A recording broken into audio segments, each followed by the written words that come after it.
Hello everyone, today we're going to start breaking down Godot 4's game development process into 5 simple steps. Step 1, and perhaps the most crucial step, is developing your game idea. Start by asking yourself, what's the story of your game?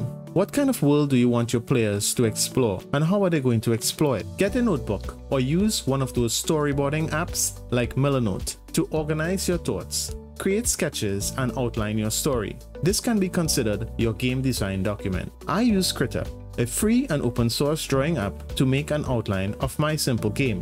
Jane is walking in the park and she sees something very strange on some boxes. What's that there, she thinks to herself, and goes to get it. I'll take it to Joe. He'll know what to do.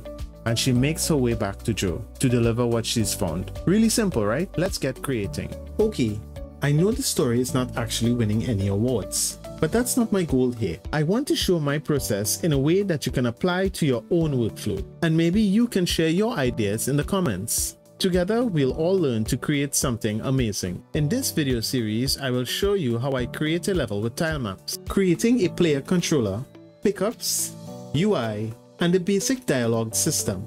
So hang in there, there's a lot to learn. Still here? Let's do this. Once you have a clear vision, it's time to dive into Godot and set up your project. If you haven't installed Godot yet, please follow my 10-second guide now. Head to godotengine.org and download the latest version. Extract the folder and double-click on the little robot face icon. Click on Add New Project, follow the prompts, choose a renderer, and click Create and Edit. And that's it, you're done. It might look a bit overwhelming at first, but Godot's user-friendly design makes it very easy to navigate. I'll be using free art from gameart2d.com. You can find a link to it below the subscribe button. Let's go to the 2D tab and start making our game. First, let's get our game art into the game. Just drag and drop your art folder into the Godot file system and right-click the folder. Godot 4 now allows you to change the folder colors. Let's make the folder red. Now let's adjust the display in the project settings. We can change the display viewport to the size of our background, which is 1000 by 750 pixels. Godot uses nodes to make scenes that make up the game. Let's set up the level scene with Godot's 2D scene and add a texture rect node to display our background. We can do this by dragging our background image into the texture field of the texture rect in the inspector.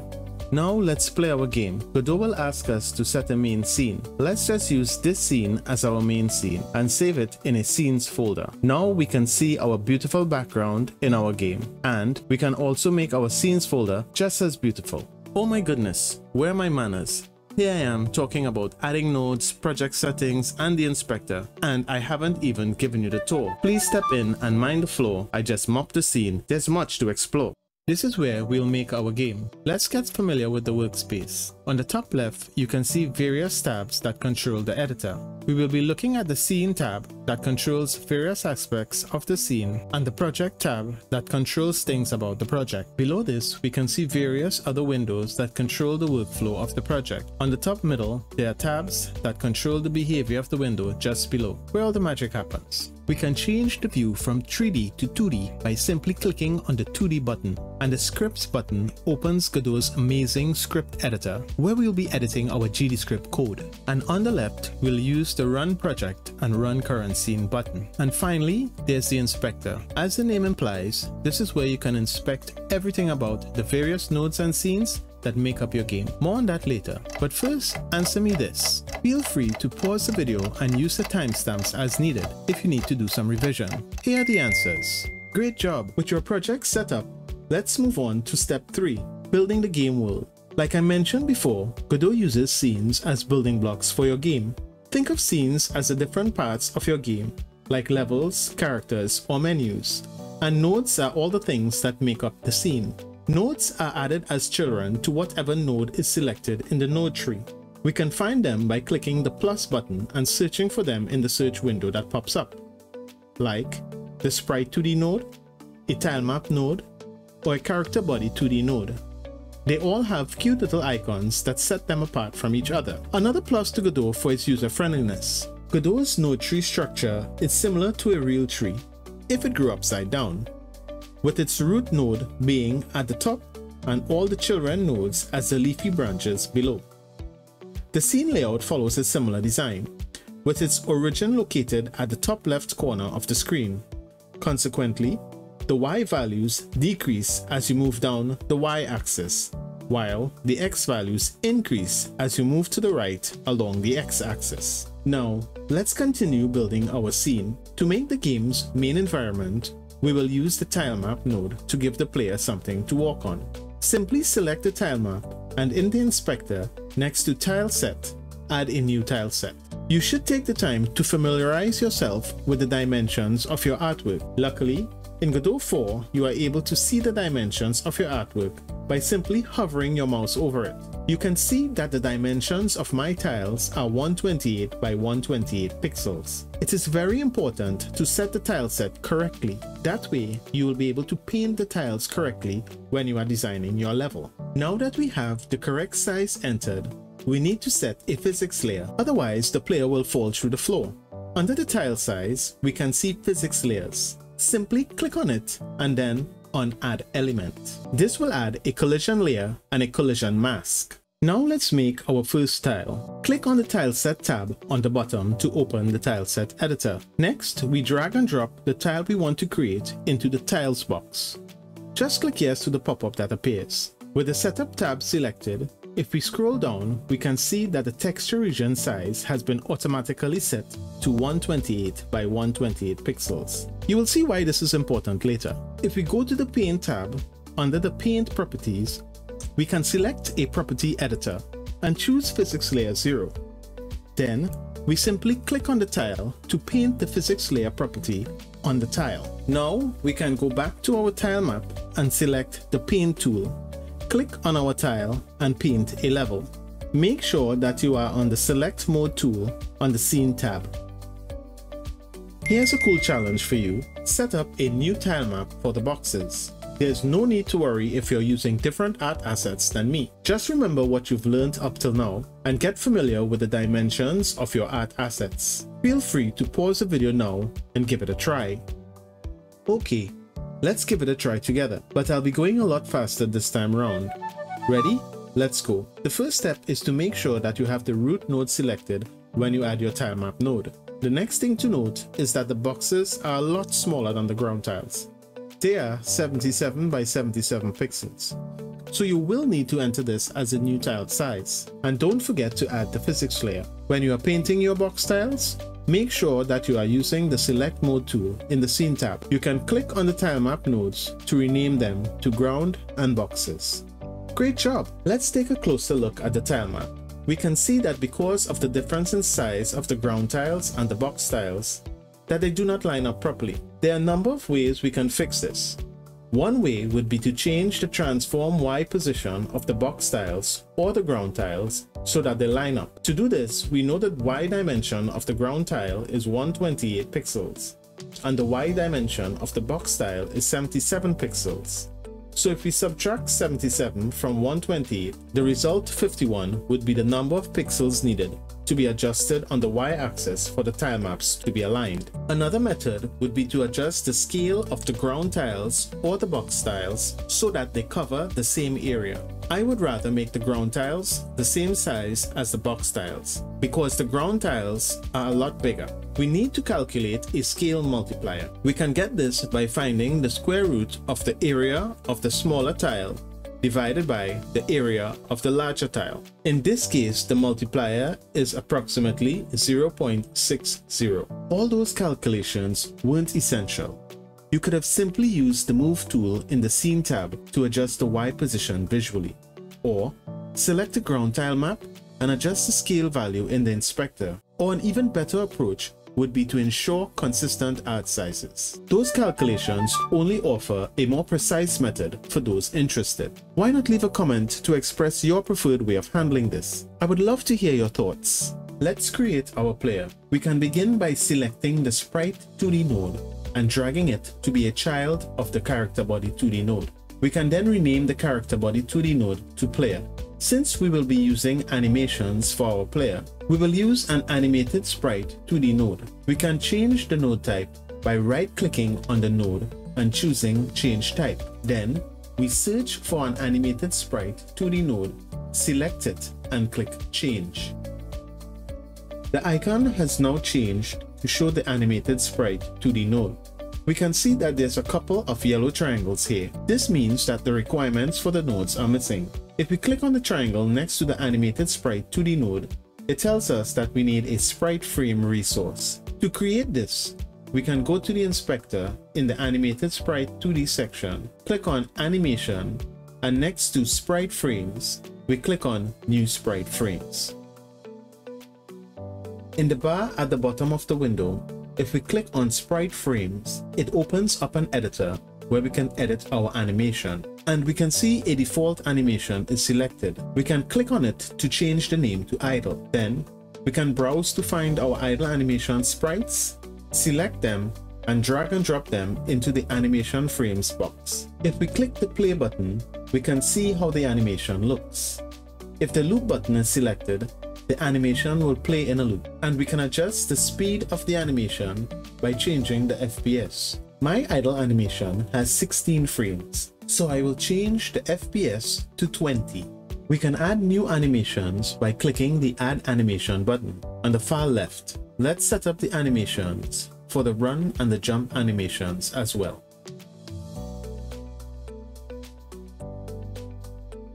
Another thing I would like to mention is that since we need the jump animation to play only once, we can deselect the loop button. If we click on the yellow triangle next to the player node, it tells us that we need to add a collision shape 2D. We can right click on the player to add a child node, search for the collision shape 2D node, and click create. We will also need to add a shape. In the inspector, under collision shape 2D, next to shape, I will add a new capsule shape. The nodes on the node tree are drawn in such a way that nodes that are closer to the root node appear behind the ones that are further away. That is why the collision shape 2D node appears to be on top of the animated sprite 2D node. This only shows in the scene window. When we play the game, these nodes will not be visible in the game view. Next, we can adjust its size by dragging the pink handles with the selection mode tool and use the move tool to adjust its position.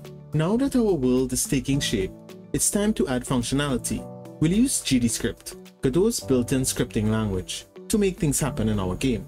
Let's set up the player's movement. With the player selected, we can add a script by clicking the Add Script button. We'll use the character body 2D basic movement script. The name of the script is fine as is, and then browse to where we want to save our script. We can make a new folder called Scripts and create the script in there. Before we get into the script, I will change the script folder color to green, and the player is way too big, so we can set the player scale to 0.3. Play the game by clicking the play button. Now we can see that the gravity works, but it is a bit floaty, and we now have basic player movement, but the animations don't work. So let's stop and take a closer look at the script. GDScript closely resembles Python, and its main advantages are ease of use and tight integration with Godot. The script is easy to understand because of the comments that are followed by the hashtags. At the very top, we see that the script extends character body 2D. This means that it inherits or extends all the properties and functions of the character body 2D, including the classes it extends. Then in line 8, we can see that a variable gravity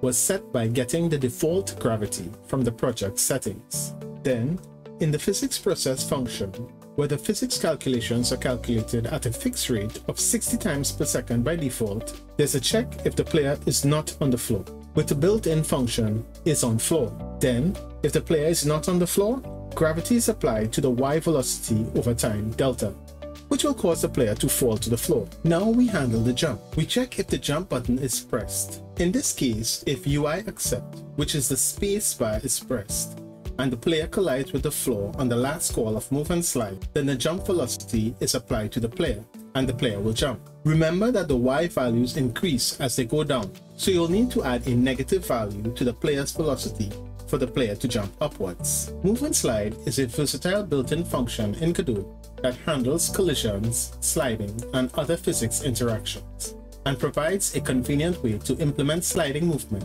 without writing much code. The left and right movement is handled by setting a variable direction equal to the left and right input axis. In this case, the left and right arrow keys. If a key is pressed, the X velocity will be equal to the direction multiplied by the speed. If no button is pressed, the player will use the move towards function to stop moving. This line of code updates the x velocity by moving it towards 0, with the rate of change controlled by the speed variable. The effect is a decrease in the magnitude of the x velocity over time until it reaches 0. Now that we have a better understanding of the script, there are a few changes I would like to make to improve the player's movement. First is to increase the default gravity in the project settings to something like 3000 to make the player less floaty and fall faster to the ground. And I will increase the jump velocity to -800 so that the player can still jump on the boxes. I would also like the player to gradually come to a stop when the player is not pressing a direction. To do this, I would change the rate of change speed variable to a smaller value, like 30, so that the player does not suddenly stop. You can adjust these values until you find values that work for your game. Next, I would like to make it so that the player is not able to change direction when in the air. To do this, I will first define a bool can move and set it equal to true. Then, when the check is made to see if the player is not on the floor to apply gravity, I will set the can move bool to false, and then back to true if the player is on the floor. And finally, I will only apply the change in the velocity.x to the direction if the can move bool is true. Can you remember the answer to these questions? Feel free to use the timestamps for revision. Great job! Here are the answers. Now let's set up the animations. First, we need to get access to our animations in the script. We do this by left-clicking on the animated sprite 2D and dragging it into our script. Then, we hold the Control key and release the mouse button. This will create an unready variable for the animated sprite 2D, giving us access to the animations. Then, in the physics process delta function, we will write the code to handle the animation. If the player is on the floor and the x velocity is not equal to 0, that means that the player is running, and we play the run animation by setting the sprite 2D animation equal to run. Else, it is equal to 0, we set the animation equal to idle. To play the jump animation, we use another else statement and check if the y velocity is not equal to 0. Then, the player must be in a jumping or falling state. So we set the animation to the jump animation. We can see that the animations are working, but there's still something wrong. The player does not face the direction that it is moving. If we look in the inspector, we can access the flip H property of the sprite. So, under move and slide in the script, we check if the left key is pressed, and we just set the flip H property to true. And if the right key is pressed, we set the flip H property back to false. This introduces an interesting case. Since the artwork was not centered in its canvas, when we flip the sprite, it moves away from the collision shape 2D. This is not ideal. To fix this, we can go into Critter and make sure that all 116 of our sprites are centered. Just kidding, we can also access the offset of the sprite on the x-axis and adjust it so that it matches the position of the collision shape 2D when the player is flipped. To test that this is working, we can go to the Debug tab and check the Visible Collision Shapes box. When we play the game, we can see that all the collisions now work correctly. Thanks for joining the discussion in the comments. You've done so well that I've decided to share this bonus tip with you. Let's create a one-way platform. Go ahead and create a new tilemap for the one-way platforms. Follow all the steps as before, but this time when we paint the physics layer, we also check the checkbox to turn on one way. This will allow the player to jump through the platforms from below. We can also reduce the scale by the same amount as before and increase the jump velocity of the player to -1000 so that the player is able to jump through the platforms and get to the top. Now that the player controller is done, Godot did suggest that we change the UI actions to our very own input actions. We do this by going to Project Settings, Input Mapped, and adding our inputs. We give a name for the input, then click Add, and the input is created. Then, we click the plus button to the right of the input, and in the window that pops up, we can simply press the key that we wish to use. We repeat these steps for the left, right, and jump keys. Then, all we need to do is change the UI inputs in the script to the ones we just created, being very careful to use the correct spelling. Now I know that this player controller is not perfect, but this is only the first video in the series. But we've covered so much till now, and there's still a lot to do. We still need to handle our UI and create our dialogue system. So, if you like the video, give it a like, subscribe, and leave me a comment on what else you'd like to see next. And if I get to 500 likes, I promise to continue the series and you won't regret it. We could probably improve the player controller, add hazards, or even a menu and switch scenes. It's totally up to you. Thanks for watching and making it to the end, and I look forward to seeing you right here again.